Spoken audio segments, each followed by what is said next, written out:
Hello guys, welcome to mystery hub.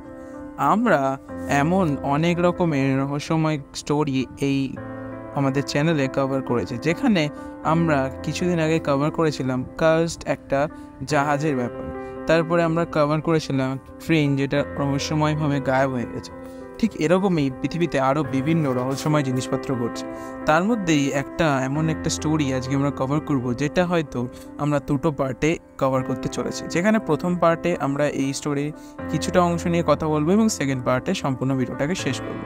তোমরা যদি কখনো কোনো ভৌতিক প্লেনের কথা শুনে থাকো, তাহলে তো তোমরা খুব অবাক হবে যে প্লেনও ভৌতিক হতে পারে। তাহলে তোমাদের জানা উচিত ইস্টার্ন এয়ারলাইনের ফ্লাইট নাম্বার 401 যেটার গল্প বা যেটার কেস স্টাডি আজকে আমরা করবো, যেটাকে বলা হয় একটা কার্সড বা হরর বা ভৌতিক প্লেন বা ক্রাফট। এই এয়ারক্রাফটটা 29শে ডিসেম্বর 1972 সালে 9:20 নাগাদ নিউ ইয়র্কের জন কেনেডি ইন্টারন্যাশনাল এয়ারপোর্ট থেকে মায়ামির উদ্দেশ্যে রওনা দিয়েছিল, যেখানে টোটাল 123 জন প্যাসেঞ্জার্স ছিল এবং আর কিছু ক্রিউ মেম্বার এবং 2-3টে ক্যাপ্টেন ছিল। এই ফ্লাইটের ক্যাপ্টেন ছিল বব লব, যার 29,700 আওয়ার্সের এক্সপিরিয়েন্স ছিল ফ্লাইট ওড়ানো। আর তার যাত্রী অর্থাৎ সহ ক্যাপ্টেন ছিল স্টুক স্টিল নামে আর একজন কো-পাইলট। আর এই ফ্লাইটে ইঞ্জিনিয়ার হিসেবে ছিল ডন রিপো নামে আর একজন ব্যক্তি। এই প্লেন যেদিনকে ছেড়েছিল 9:20 নাগাদ, সেদিন থেকে অর্থাৎ সেই দিনকে ছাড়ার পর থেকে সেখানে সব কিছুই স্বাভাবিক ছিল। ন্যাচারালি যে প্যাসেঞ্জার্সরা ছিল তারা নর্মাল বিহেভ করছিল, তারা সবাই ভালোভাবেই সেখানে ছিল এবং এর সাথে সাথে এই প্লেনটাও ঠিকঠাকই চলছিল। এমনকি প্লেনটা চলতে চলতে অর্থাৎ যেখানে প্লেনটা যাওয়ার কথা ছিল তার ডেস্টিনেশন মায়ামি এয়ারপোর্ট, তার কাছেও চলে এসেছিল এবং কাছে চলে আসার পরে প্লেনটাকে ল্যান্ড করানোর জন্য একটা লিভার টানতে হতো। তো ক্যাপ্টেন সেই লিভারটা যখন টানছিল, তখন একটা নিয়ম অনুযায়ী অর্থাৎ প্লেনের সেফটি নিয়ম অনুযায়ী ল্যান্ড অ্যান্ড গিয়ার যে লিভারটা থাকে ওটা টানলে ওখানে একটা ইন্ডিকেটার জ্বলে, যেটা সবুজ কালারের হয়। বাট কো-পাইলট যখন এই লিভারটা টানে তখন সেখানে ইন্ডিকেটারটা জ্বলে না এবং তার ফলে সে তার সাথে যে আসল মেন পাইলট ছিল তাকে এই বিষয়টা জানালে সে আরও একবার ল্যান্ডিং লিভারটা টানে এবং তারপরেও ইন্ডিকেটারটা জ্বলে না, যার ফলে এটা খুব একটা অস্বাভাবিক বিষয় হয়ে গেছে।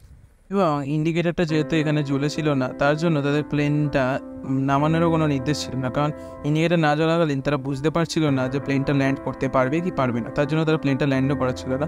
এই জন্য সেখানকার মেন পাইলট এটিসির সাথে কন্ট্যাক্ট করে এবং এটিসি তাদের বলে 2000 কিলোমিটার ওপরে প্লেনটাকে উড়াতে, এবং তারা তার কথা মতো প্লেনটাকে ওপরে আকাশে উড়াতে থাকে। এবং তার সঙ্গে সঙ্গে সেখানকার যে মেন ইঞ্জিনিয়ার ছিল সে তাকে ডাকে এবং তাকে ডাকার পরে সেটা চেক করতে বলে, এবং সেটা চেক করে সেখানে কিছুই না পেলে তারা ঠিক করে যে তারা প্লেনটাকে অটো পাইলট মোডে দেবে, দিয়ে ওখানে একটা বাটন হয় যেটা চেক করে যে সব কিছু ঠিকঠাক আছে কিনা সেটা করে, এবং তারা সেই কথা মতো প্লেনটাকে অটো পাইলট মোডে দেয় এবং 2000 কিলোমিটার উপরে প্লেনটা উঠতে থাকে। যার ফলে তারা অটো পাইলট দিয়ে এই ইন্ডিকেটারটা যখন জ্বালায় এবং সেখানে দেখা যায় সব কিছু ঠিকঠাক আছে, বাট সেই ইন্ডিকেটারটা জ্বলছে না।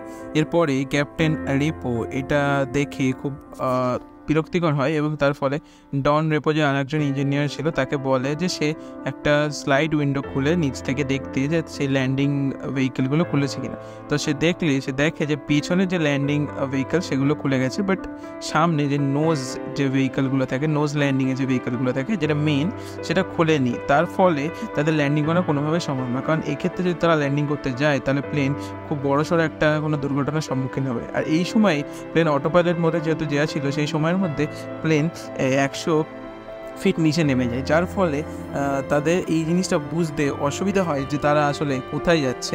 এবং এই 100 ফিট যে নিচে নেমে গিয়েছিল সেটা না যাত্রী না ক্যাপ্টেন কেউই বুঝতে পারেনি, এবং এরপরে 70 সেকেন্ডের মধ্যে প্লেন আরও 250 ফিট নিচে নেমে যায়, যার ফলে প্লেন আস্তে আস্তে ল্যান্ডের কাছে যাচ্ছিল এবং প্লেন এইভাবে যদি চলতে থাকতো আরও নিচে নামতে থাকতো, একটা সময় গিয়ে ল্যান্ডিং না করেই প্লেন মাটিতে ঠেকে যেত এবং যার ফলে প্লেন সম্পূর্ণভাবে ধ্বংস হয়ে যেত এবং প্লেনের ভেতরকার যাত্রীরা বিশাল বড় একটা দুর্ঘটনার সম্মুখীন হতো। জন্য প্লেনের ক্যাপ্টেন কী করে, প্লেনটাকে 180 ডিগ্রি অ্যাঙ্গেলে ঘোরানোর চেষ্টা করে, বাট প্লেনের স্পিড যেহেতু 165 কিলোমিটার পার আওয়ার ছিল, তার জন্য এই কাজটা করতে সম্পূর্ণ হয় না, যার ফলে প্লেন ডাইরেক্টলি গিয়ে মাটিতে ভেঙে পড়ে এবং তার ফলে বিশাল বড় একটা দুর্ঘটনা হয় এবং সেখানে 75 জন মারা যায়, বাট 101 জনকে বাঁচানো গিয়েছিল, যার মধ্যে কিছু ক্রু মেম্বার্সও ছিল। বাট তোমাদের এই গল্পটা শুনে মনে হতে পারে এটা তো একটা ন্যাচারাল ঘটনা, যেটা হয় সময় কিছু কিছু গণ্ডগোলের জন্য ঘটতে পারে, বাট ইনভেস্টিগেশন ঘটানো হয় এরপরে যে কেন এই এই ঘটনাটা ঘটেছিল এবং সেখানে ইনভেস্টিগেশন চলতে থাকে। সেই সময়ই এই প্লেনটা কেন একটা ঘোস্ট প্লেন ছিল সেটারই প্রুফ তোমাদেরকে আর একটা প্লেনের গল্প শুনিয়ে বলছি। এই ইস্টার্ন এয়ারলাইন্সেরই 341 নামে আর একটা প্লেন, যেখানে একটা মহিলা অর্থাৎ মহিলা প্যাসেঞ্জার সে যখন এই প্লেনে উঠেছিল সেখানে গিয়ে সে তার বিজনেস ক্লাসের যে খাবারের জায়গা সেখানে গিয়ে যখন মাইক্রোওয়েভে খাবার গরম করতে যায়, সেখানে গিয়ে দেখে যে মাইক্রোওভেনের ভেতর থেকে কোনো এক ব্যক্তি তার দিকে হাঁ করে তাকিয়ে আছে এবং সে সেটা দেখে পুরোপুরি অবাক হয়ে যায়। তাই সে তার মুখ থেকে একটা কথাও বার করতে পারে না, ফলে সে সম্পূর্ণ চুপভাবে সেখানে দাঁড়িয়ে থাকে এবং কিছুক্ষণ পরে যে যখন সাহস করে এই কথাটা সেখানকার ইঞ্জিনিয়ারকে জানাতে যায়, ইঞ্জিনিয়ার এটা শুনে তাকে বলে যে সে ভুলভাল বকছে। বাট সেই ইঞ্জিনিয়ারও যখন তে ব্যক্তির সাথে যায় অর্থাৎ সেই মহিলার সাথে সেইখানে যায়, সেখানে গিয়ে দেখে এইবার ওই মাইক্রোওভেনের ভেতরে থাকা চেহারাটা যেন কি তাদেরকে কিছু বলতে চাইছে, কিছু কথা বোঝাতে চাইছে।